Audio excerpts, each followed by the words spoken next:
بسم الله الرحمن الرحيم الحمد لله رب العالمين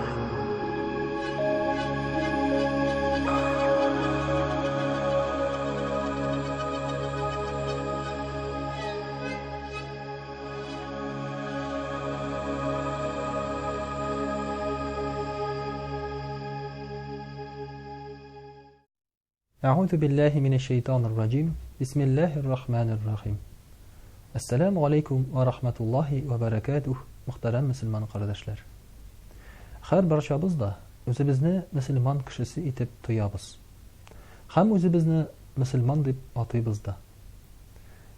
Mana shu musulmonlikning belgisi bo'laroq bizga ma'lum la ilaha illalloh Muhammad rasululloh degan so'z. Garchi hozir tatarlarning bek azigina namozlar o'qisa-da, ro'zalar tutsa-da, ko'bisi bu so'zni bilalar. Mana shu la ilaha illalloh Muhammad rasululloh degan so'z qisqa g'ana bo'lsa-da, chindan da islom dinining formulasi, aning negizi bo'lib turadi. Aning tarjimasi Alloh taoladan boshqa tabunirga loyiqli zot yo'q, bir narsada yo'q. Alloh taola o'zigina ham aning elchisi Muhammad sallallohu alayhi va sallam. Bu shulay tarjima etiladi. Demak biz ishonamiz bir Allohga, ham aning elchisi bo'laroq tanıymiz Muhammad sallallohu alayhi va sallamni. Peygamberimiz sallallahu aleyhi ve sellem aytdi: kim ular oldindan la ilaha illalloh Muhammad rasululloh deb aytsa, shul kishi jannatga kiradi. Mana bu hadisni hazratlar bek ko'p so'zlaydilar. Hamda bu hadisni eshitgan kishi ko'nglida shundoq tinchlik topa, ham narsadi. Qaraladi. Ular oldindan shu so'zlarni aytsam, men jannatga kiram ekan dedi. Aqay bir xaylakarrak kishilar qarali menga umr bo'yi iman bilan dinni tutib yasharga kerak tugul ekan. La ilaha illalloh deb aytsam ular oldindan, shuning bilan jannatga kirib ta ketam ekan deb o'ylaylar. Endi hozir muhtaram qardoshlar azrak o'ylanaylik. Bu so'z shundan da shulay da jingilmi ekan? Ya bo'lmasa bu so'zni vaqtida aytib bo'larmi ekan? Biz ani hozir yish aytabizmi ekan? Agarda o'zimizdan chiqsak hozir bu so'zni biz qachon aytamiz? Bek sirak uchraqdagina muhtaram qardoshlar. Turmushimizning bek sirak uchraqlarında gina Alloh taolani esga olamiz. Endi mana shu la ilaha illalloh Muhammad rasululloh degan so'zni biz bek sirak olamiz ekan esan chog'imizda, o'lgan chog'imizda u bizning tilimizga kelirmi ekan? Ikkinchi masalani qaraylik.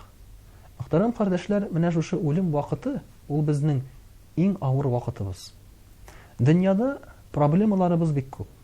Ya avrup ketamiz, ya yig'ilib ketamiz, ya bo'lmasa mashinamiz qabulmay, ya kirisincha qoti yeri boshlaymiz yo'llarda. Ya'ni har vaqtda da bizning nindidir mashaqqat chiqib turadi.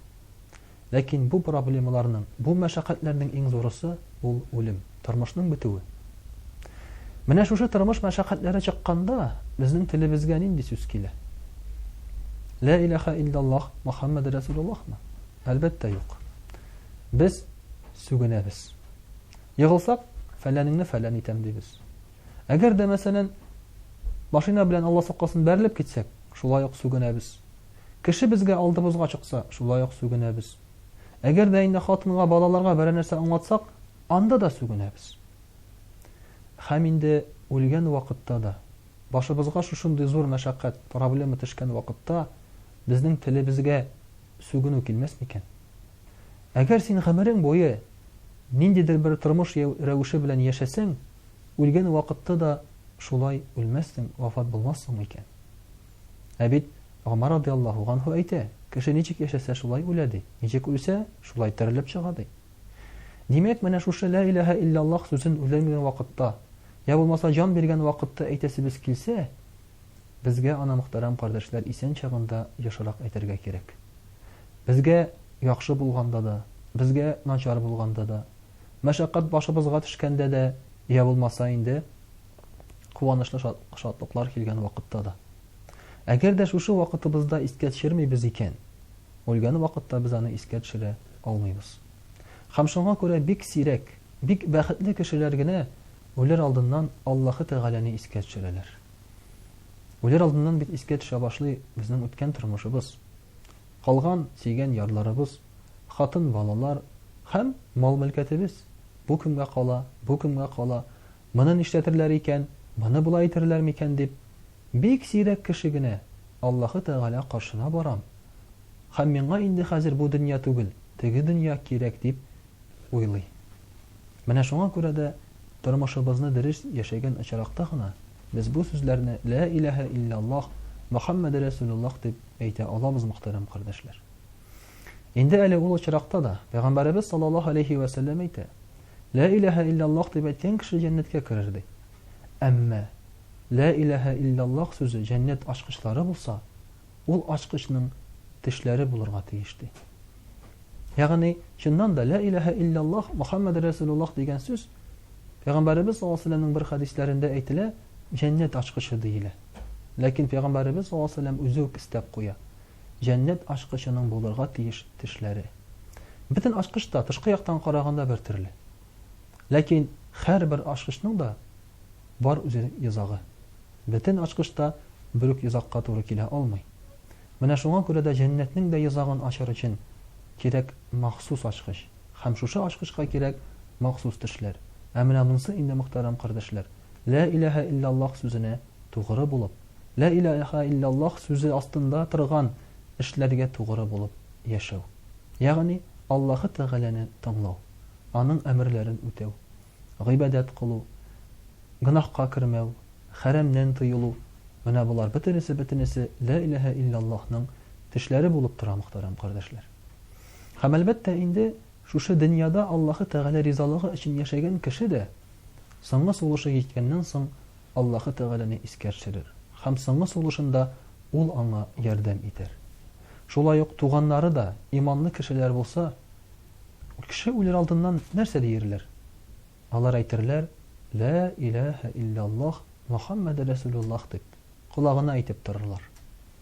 Ә инде әгәр дә синең туганнарың иманлы булмаса, алар да бу сүзне белмәсәләр, синең колагыңа бу сүзләрне әйтүче кеше дә булмас. Кемдер укол белән йөгереп чавып йөрер, кемдер телефоннан шалтыратыр, кемдер инде хәзрәт чакырта башлар, әле андый кешесе булса, ә кемдер инде шундук малыңны бүлә дә торырга мөмкин.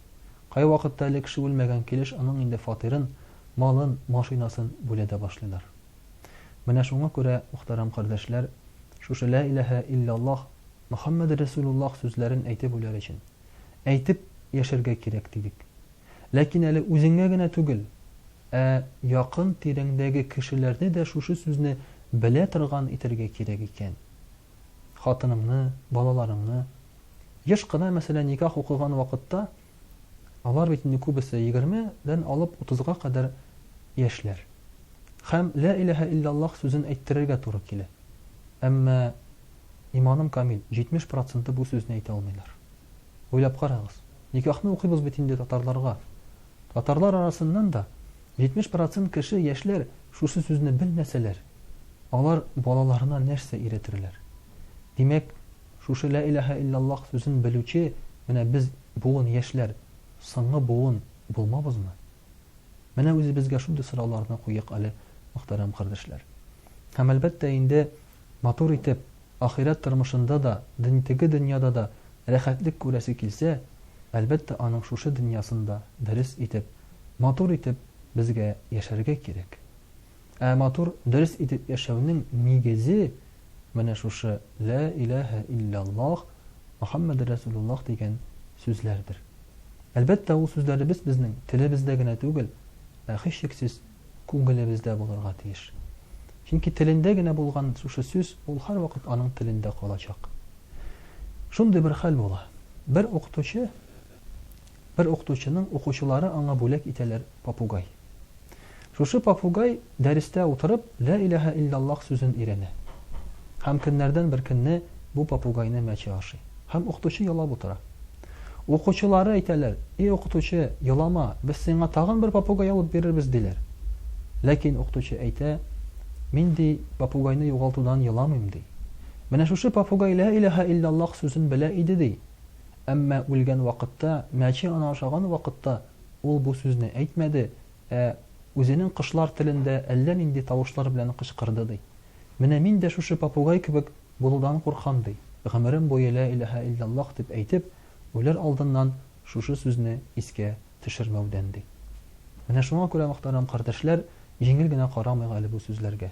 Телебездә дә, күңелебездә дә, гамәлләребездә дә булсын иде. لا إله إلا الله محمد رسول الله والسلام عليكم ورحمة الله وبركاته.